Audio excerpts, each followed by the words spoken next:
ورحمۃ اللہ وبرکاتہ۔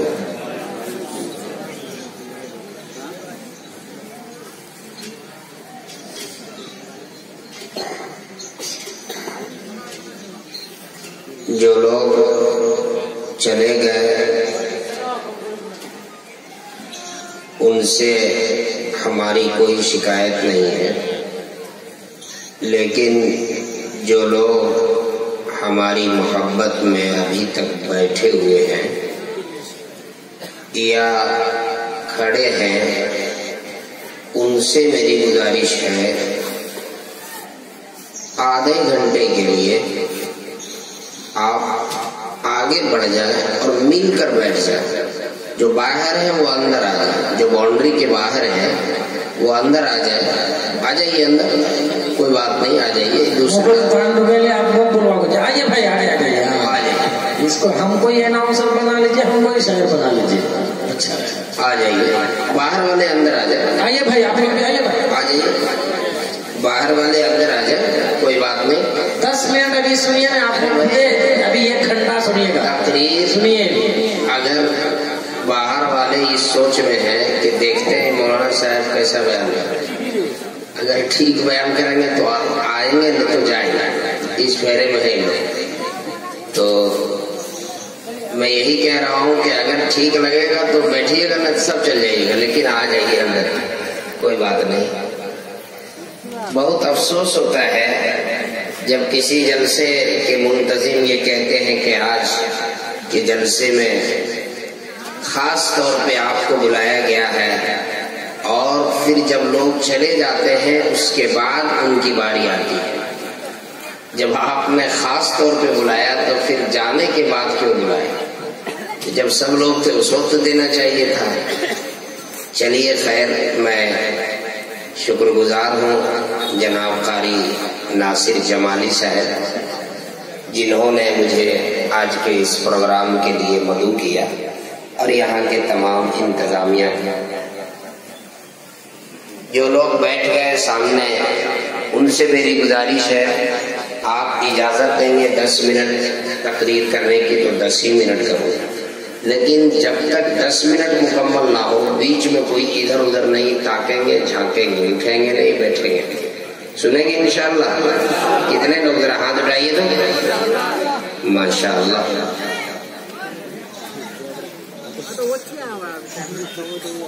الحمد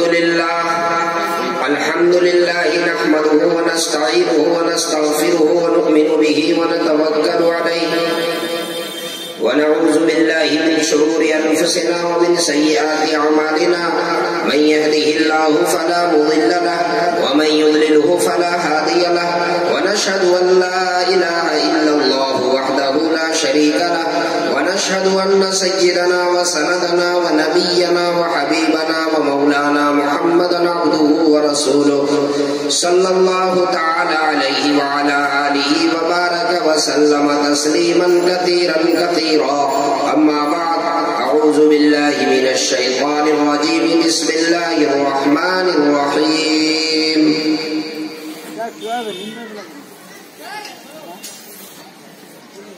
يا أيها الذين آمنوا اذكروا نعمة الله إلى آخر الآية، صدق الله العظيم۔ اللهم صل على سيدنا وسندنا ونبينا وحبيبنا ومولانا محمد وبارك وسلم۔ ذی وقار صدر اجلاس، معزز علماء کرام، شعراء اعظام، نوجوانان اسلام، پردہ نشین میری ماؤں اور بہنوں، میں کافی دیر سے علماء کرام اور شعراء اعظام کا بیان اور ان کے اشعار سماعت فرما رہا تھا۔ تقریباً ہر آنے والے مقرر اور شاعر نے آج کے حالات کے پیش نظر